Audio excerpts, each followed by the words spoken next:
Police દ્વારા હાથ ધરાયેલા ઓપરેશન મ્યુલ હન્ટ અંતર્ગત ભરૂચ જિલ્લાની પાલેજ પોલીસે મોટી કાર્યવાહી કરી છે। પોલીસે ₹48.54 લાખની સાયબર ઠગાઈના કેસમાં સંડોવાયેલા 2 આરોપીઓને ઝડપી પાડ્યા છે। આ આરોપીઓ મ્યુલ બેંક એકાઉન્ટનો ઉપયોગ કરીને દેશના વિવિધ રાજ્યોમાં સાયબર ફ્રોડ આચરતી ગેંગનો ભાગ હતા।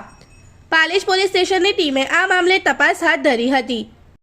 ભારત સરકારના ઇન્ડિયન સાયબર કોઓર્ડિનેશન સેન્ટરના સમન્વય પોર્ટલ પર નોંધાયેલી 16 સાયબર ફરિયાદોના ડેટા વિશ્લેષણ દરમિયાન પાલેજ વિસ્તારમાં ખુલેલા મ્યુલ એકાઉન્ટ્સની માહિતી મળી હતી।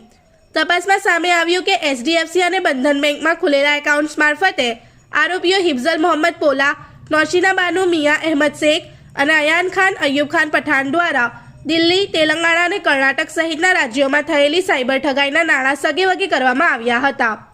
પ્રાથમિક તપાસમાં જાણવા મળ્યું છે કે આરોપીઓએ કમિશનની લાલચમાં પોતાના બેંક એકાઉન્ટ ભાડે આપી સાયબર ફ્રોડની રકમ ટ્રાન્સફર કરવામાં મદદ કરી હતી। કુલ ₹48,54,027ની છેતરપિંડી આચરવામાં આવી હોવાનું નોંધાયું છે। આ મામલે પાલેજ પોલીસ સ્ટેશનમાં BNS કલમો હેઠળ ગુનો નોંધી વધુ કાર્યવાહી હાથ ધરવામાં આવી છે। પોલીસે વોન્ટેડ આરોપી અયાન ખાન અયુબ ખાન પઠાણને पकड़वा माटे पण कार्यवाही शुरू करी है। इस वीडियो को लाइक करें, हमारे चैनल को सब्सक्राइब कर बेल आइकन जरूर प्रेस करें हमारी न्यू वीडियो सबसे पहले देखने के लिए।